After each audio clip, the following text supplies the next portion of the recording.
सभी एकादशियों में मोहिनी एकादशी सर्वश्रेष्ठ मानी जाती है। मोह किसी भी चीज का हो, मनुष्य को कमजोर ही करता है।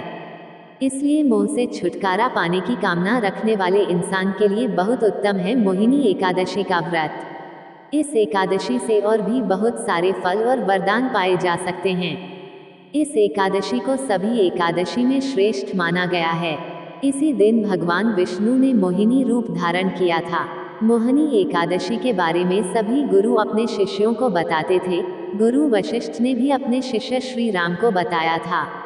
श्री राम तो स्वयं ही विष्णु हैं। जब हरि श्री कृष्ण रूप में आए तब उन्होंने भी इस फलदायी एकादशी के बारे में कल्याण हेतु लोगों को बताया। यहाँ तक कि भगवान श्री कृष्ण ने महाराज युधिष्ठिर को भी बतलाया था। एकादशी व्रत वर्णन पुराणों में भी मिलता है। यह व्रत भगवान विष्णु को समर्पित है। मोहिनी एकादशी का महत्व। मोहिनी एकादशी का व्रत व्यक्ति को पाप से भी मुक्ति दिलाता है। अनजाने में हुए पापों से मुक्ति मिलती है। इस व्रत के दिन दान का भी महत्व है।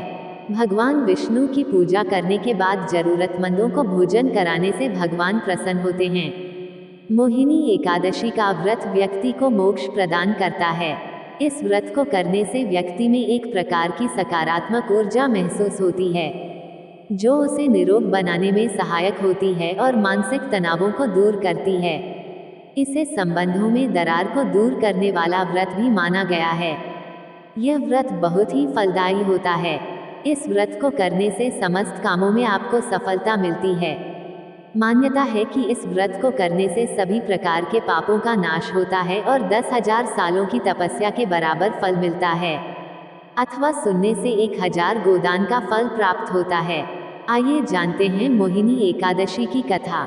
मोहिनी एकादशी के विषय में कहा जाता है कि समुद्र मंथन के बाद जब अमृत को लेकर देवों और दानवों के बीच विवाद हुआ था, तब भगवान विष्णु ने मोहिनी रूप धारण किया, जिनके रूप पर मोहित होकर दानवों ने अमृत का कलश उन्हें सौंप दिया। इसके बाद मोहिनी रूप धारी भगवान विष्णु ने सारा अमृत देवताओं को पिला दिया और देवता अमर हो गए। जिस दिन भगवान विष्णु ने मोहिनी रूप धारण किया था, उस दिन वैशाख माह के शुक्ल पक्ष की एकादशी तिथि थी। तब से भगवान विष्णु के इसी मोहिनी रूप की पूजा मोहिनी एकादशी के रूप में की जाती है। राहु केतु की कहानी। जब देवताओं को अमृत दिया जा रहा था, तब भेष बदलकर एक राक्षस भी अमृत पान करने के लिए देवताओं के साथ कतार में खड़ा हो गया और अमृत पी लिया। तभी सूर्य और चंद्र देव ने उसे पहचान लिया। जब उसे पकड़ने की कोशिश की गई, तब वह भागने लगा। तभी श्री हरि ने अपने सुदर्शन से उसका सिर काट दिया।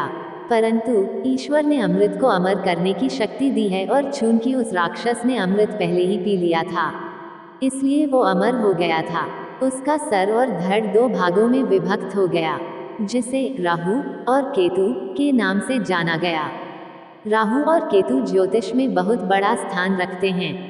मोहिनी एकादशी का व्रत एवं पूजा श्री हरि की कृपा प्राप्त करने का एक सफल उपाय है।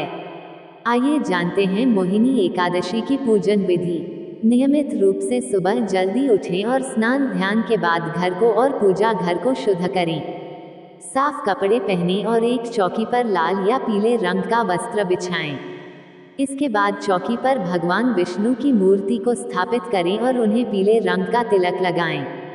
भगवान को पीले वस्त्र अर्पित करें और धूप, दीप, नैवेद्य अर्पित करें। ऐसा करने के बाद मोहिनी एकादशी कथा का पाठ करें और पूजा समाप्त होने के बाद अपने सामर्थ्य अनुसार जरूरतमंद लोगों को दान करें। शाम के समय आरती करें। द्वादशी तिथि के दिन व्रत का पारण करें।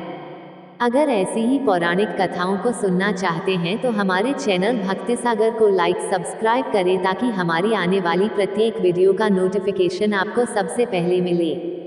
धन्यवाद।